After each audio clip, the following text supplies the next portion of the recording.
Pròxima destinació, Bolonya. Després d'aterrar a l'aeroport Guglielmo Marconi, la manera més ràpida per arribar al centre de Bolonya és el Marconi Express.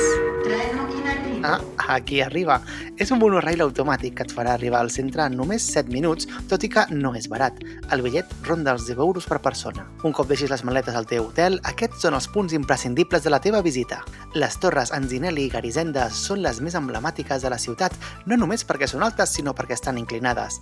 L'Anzinelli és la més alta de 97 metres i la Garisenda la més baixa de 48, tot i que originàriament en media 60. El que passa és que la van tenir que retallar per por de que caigués. Té una inclinació de 5 graus i s'està fent el possible per mantenir-la en peu. En el segle XII la ciutat estava plena d'aquestes torres que les famílies riques construïen per fardar i, quan més alta, més fardaven de riquesa.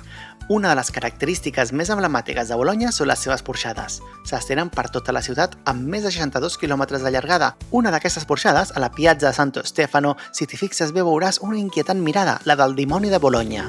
Es diu que és fruit de la venjança d'un escultor contra un client avariciós que no va pagar justament la feina de decorar l'exterior del seu palau.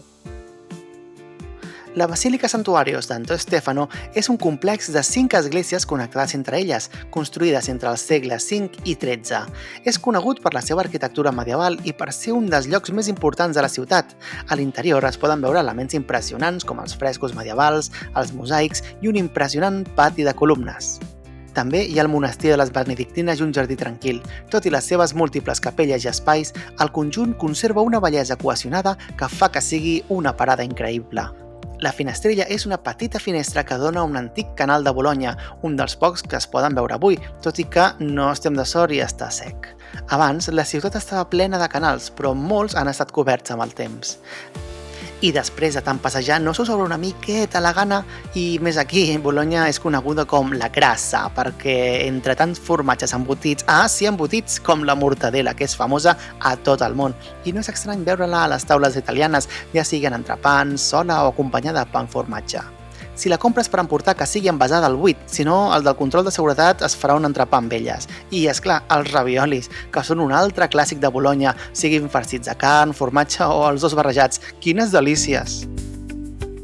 La Basílica de San Domenico és coneguda per ser el lloc on es troben les restes de Sant Domènec de Guzmán, el fundador de l'ordre dels dominics i dominiques. La columna del davant té una gran importància religiosa, ja que representa la fortalesa i la protecció espiritual de Sant Domènec. Al costat, l'Arca di Rolandino di Passeggeri és una tomba monumental construïda al segle XIV. Està decorada amb relleus religiosos que representen la vida de Rolandino di Passeggeri, un important personatge de la Bolonya medieval.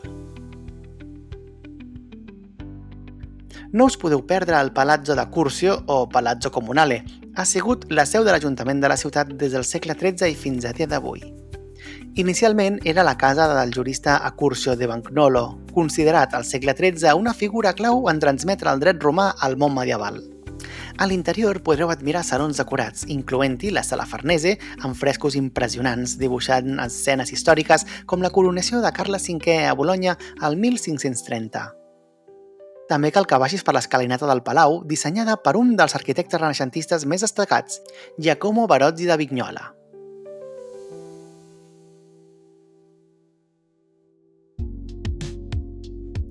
El palau es troba a la plaça principal de Bolonya, a la Piazza Maggiore, on hi ha altres monuments que cal visitar. Un és la Basílica di San Petronio. La seva construcció va començar al 1390, però mai es va acabar completament, fet que explica la façana inacabada, amb la part inferior decorada de marbre i la part superior de maonu. A l'interior de la basílica, que és una de les més grans del món, destaca el seu estil gòtic amb enormes naus i capelles laterals. La figura de Jesús mort, de fusta, és molt venerada pels fidels, que es caracteritza per la seva expressivitat, que transmet dolor i humanitat alhora.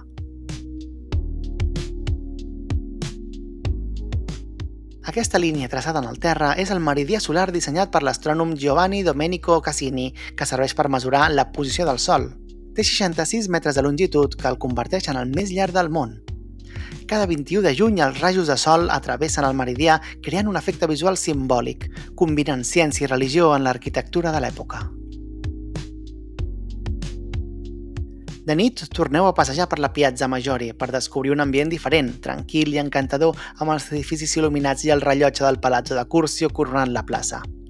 Aquí mateix hi ha un altre dels monuments imprescindibles, la Fontana del Nettuno, que representa Neptú, déu del mar, en una postura majestuosa amb un trident, envoltat per diverses figures mitològiques.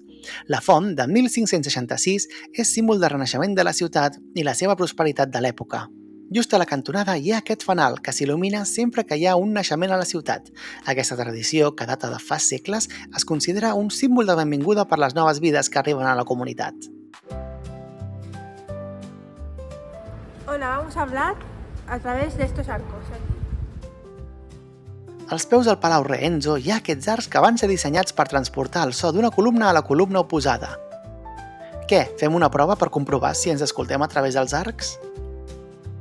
Hola Lucy. Hola Edu, ¿qué tal? Muy bien, ¿y tú? Bien, aquí pasando un poco de frío, pero bueno, es lo que hay. Sí, pero bueno, se escucha bien esto, ¿eh? Sí, se escucha muy bien, parece que te tengas aquí al lado, aquí Ah, enfrente. sí, ¿verdad? Vamos a ver, gírate, a ver dónde estás tú. Hola. La Porta Galliera va ser construïda al segle XIV com part de les muralles de la ciutat per protegir-la d'atacs externs. Aquesta porta era una de les principals vies d'accés a Bolonya des del nord. Encara conserva el seu caràcter medieval, tot i que està envoltada de construccions més modernes. Al costat veureu les ruïnes del Castello di Galliera, un antic castell del segle XIII situat a fora de les muralles i que contribuïa a la protecció de la ciutat. Amb el temps es va abandonar i avui en dia només se'n queden les restes. La del Pincio és una escalinata clàssica que abraça una font històrica, la Fontana de la Montagnola, que forma part del parc amb aquest mateix nom, perfecte per a una passejada relaxant. Si vols descobrir la història i menjar bé, vine a Bolonya un cap de setmana. Bon viatge!